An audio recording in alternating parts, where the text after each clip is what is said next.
guys, welcome to my channel. I am Mehak and you're watching me on the channel Your Helper Mehak. So आज हम करने जा रहे हैं class 11th English book hornbill की poem number 1 photograph के important extra question answers. So without wasting much time, let's get started. So here is our first question. The poet talks about a particular cardboard. How is it special to her? The poet talks about a particular cardboard to which is pasted her mother's photograph taken at the sea beach. ये जो poet बात कर रही है cardboard की, वो उसके mother के पास की एक फोटोग्राफ है जो कि एक बीच पे ली गई थी. The mother seems to have been enjoying her sea holiday. जो मदर है ऐसा लग रहा है कि वो इंजॉय कर रही है अपनी सी हॉलीडे को. The photograph is special as she has lost her mother some time back. ये फोटोग्राफ स्पेशल इसीलिए है क्योंकि वो अपनी मदर को खो चुकी है कुछ समय पहले, मतलब उसकी मदर की डेथ हो चुकी है. And looking at the photograph makes her happy as well as sad. Photograph को देखकर वो खुश भी हो रही है और दुखी भी हो रही है. Second question, what can you say about the childhood of the poet's mother. आप पोएट की मदर के चाइल्डहुड के बारे में क्या कहेंगे. इसका आंसर है the childhood of the poet's mother must have been filled with fun and happiness. कि हमें लगता है कि जो चाइल्डहुड है पोएट की मदर का वो बहुत ही फन फिल्ड है और खुशियों से भरा है. This is clear from the snapshot of the sea holiday. ये हमें जो सी हॉलीडे का स्नैपशॉट है मतलब फोटोग्राफ है उससे पता चल रहा है. They are enjoying their holiday. वो अपनी हॉलीडे को इंजॉय कर रहे हैं. The mother of the poet laughs when looking at the snapshot. जो मदर है पोएट की वो खुश होती थी, हंसती थी जब वो स्नैपशॉट को देखती थी. Even after many years have passed since the sea holiday. चाहे के बहुत साल गुजर चुके हैं उस सी हॉलीडे को. All this shows us that it was a very pleasant childhood.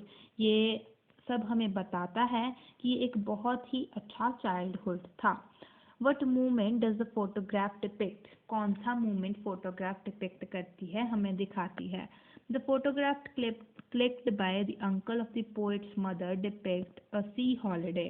जो फोटोग्राफ है वो पोएट के द्वारा पोएट की मदर के अंकल के द्वारा क्लिक की गई है और ये हमें दिखाती है एक सी holiday being enjoyed by the poet's mother and her two cousins Dolly and Betty. जो कि ये सी हॉलीडे पे गए हुए हैं पोएट की मदर और उसके दो कजन्स हैं डॉली एंड बेटी उनके साथ.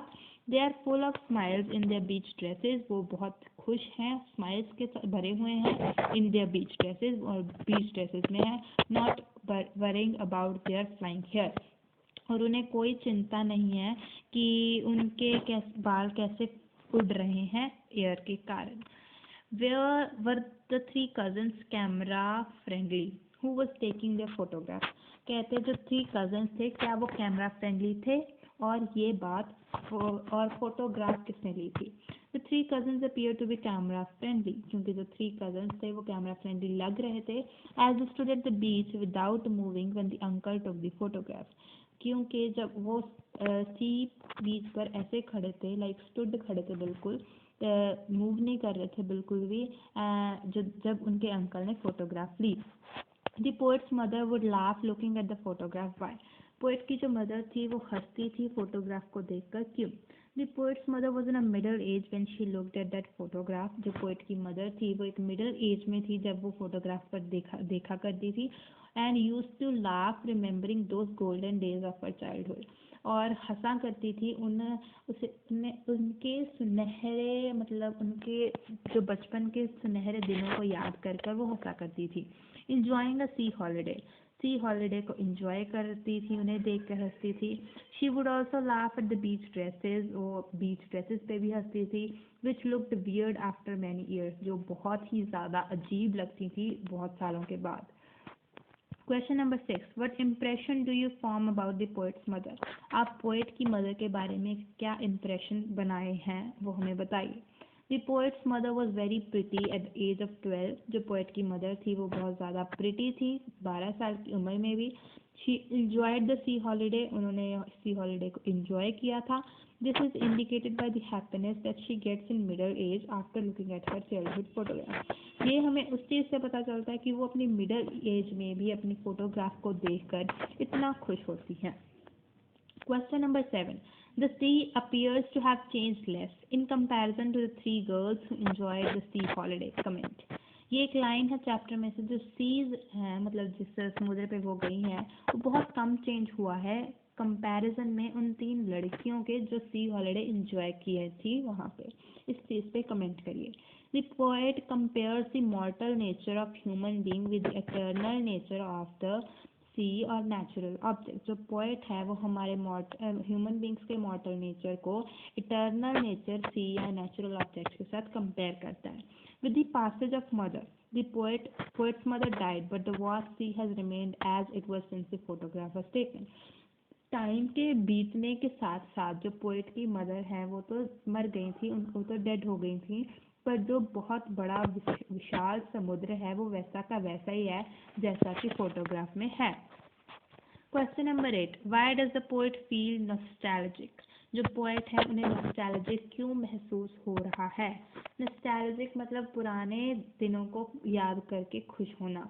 The poet sees an old photograph of her mother in which she was standing on the beach with her two cousins Dolly and Betty. Poet एक फोटोग्राफ देख रही हैं, पुरानी फोटोग्राफ देख रहे हैं जिसमें उनकी मदर है जो वो अपने दो कजन्स के साथ, जिनका नाम डॉली एंड बेटी है, बीच पर खड़ी हुई हैं। दे वर इंजॉइंग देमसेल्फ, वो अपने आप को इंजॉय कर रही हैं, खूब इंजॉय कर रही हैं। The photograph captured her mother sweet and smiling face. उस फोटोग्राफ में उनकी मदर की बहुत ही स्वीट और स्माइलिंग फेस है।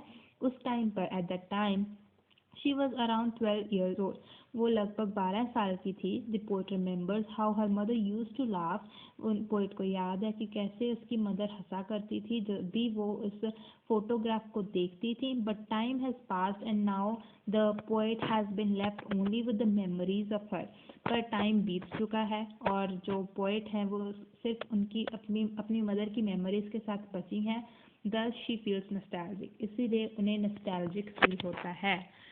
What does the poet say about her mother's face? जो पोएट है अपनी मदर के फेस के बारे में क्या कहती हैं। The poet remarks that her mother had a sweet face. Poet remark करती हैं कि उनकी मदर का एक स्वीट फेस है, smiling and caring for her cousins who were younger to her, जो कि स्माइल कर रही हैं और केयरिंग नेचर है उनका और केयरिंग फेस है उनके कजन्स की तरफ क्योंकि वो उनसे छोटी हैं। The poet also says that her mother used to enjoy these sea holidays. जो पोएट है वो कहती हैं कि जो उनकी मदर हैं वो इन सी हॉलीडेज़ को बहुत इंजॉय करती थी एंड वुड लाफ हर्टली, और वो दिल से हंसती थी। Later on when she saw the photograph, जब वो बाद में भी अपने दिल से हंसती थी जब भी वो ये फोटोग्राफ देखती थी।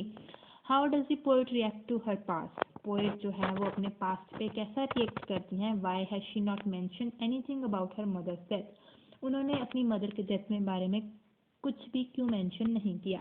The poet remembers with sadness her mother's laughter which she can't hear anymore. Poet याद करती हैं बहुत ही दुखी हृदय के साथ उनकी मदर की वो हंसी जो अभी वो सुन नहीं सकती है। The poet is full of sense of loss. Poet जो है वो एक कुछ जैसे हम खोने की स्थिति का एहसास कर रही हैं and does not mention about her mother's death, और अपनी मदर की डेथ के बारे में कुछ भी मेंशन नहीं करती हैं। As it may bring more gloom to her and make her speechless, क्योंकि इसकी वजह से उन्हें वो और ग्लूम कर सकती हैं और वो उन्हें ना बोलने योग्य भी बना सकते हैं। वो उसका कारण, उनकी मदर की डेथ का कारण। Does the poet appear to be grieving. क्या लग रहा है कि पोएट ग्रीव कर रही हैं, मतलब बहुत ज़्यादा दुखी हैं। The poet is certainly filled with a sense of loss. ये तो बात पक्की है कि जो पोएट हैं वो एक सेंस ऑफ लॉस के साथ फिल्ड हैं। Her mother is long dead and though the poet has adjusted to her absence. उनकी जो मदर है उन्हें बहुत टाइम हो गया हुआ है मरे हुए, and though the poet has adjusted to her absence, और पोएट ने एडजस्ट कर लिया है उनकी एब्सेंस में। She is not able to completely overcome her loss, पर वो अभी भी कम्प्लीटली ओवरकम नहीं कर पाई हैं उनके लॉस पर। She remembers how it use to be when her mother was still with her. वो याद करती हैं कि ये कैसे था, हर चीज़ कैसे थी जब वो अपनी मदर के साथ थी। The last line is an apt depiction of the her state of mind. जो लास्ट लाइन है वो स्टेट ऑफ डिपिक्शन हमें बताती है। The loss has field her life and with silence. जो लॉस है उसकी लाइफ का वो the loss has field her life with silence. जो ये लॉस है उसने उसकी ज़िंदगी को चुप्पी मतलब शांत कर दिया है, साइलेंस भरी कर दिया है। Last question, comment on the tone of the poem. The tone of the poem is that of sadness. जो टोन है पोएम की वो उदासी भरी है, सैड है। Shirley Toulson looks at an old photograph. Shirley Toulson जो एक ऑथर हैं, इस पोइट हैं, वो इस एक ओल्ड फोटोग्राफ जिसमें उनकी मदर है उसको देख रही हैं और and is sadly reminded of her mother who is no more. और याद कर रही हैं, रिमाइंड कर रही हैं जो अपनी उसकी मदर है जो भी मर चुकी हैं, डेड हैं। She mentions about her death of her mother indirectly but this photograph has made her speechless and silent. वो अपनी मदर की डेथ के बारे में मेंशन करती हैं इनडायरेक्टली, हमें डायरेक्टली नहीं बताती हैं, पर उनकी जो ये फोटोग्राफ है उस फोटोग्राफ को देखकर वो स्पीचलेस हो गई हैं और साइलेंट हो गई हैं। So these were all the questions from the chapter of the poem Photograph, and I hope you understand the questions and the explanation. Thanks for watching. Please like, share, comment, and subscribe to my channel. I'll meet you in the next video. Bye bye. Take care.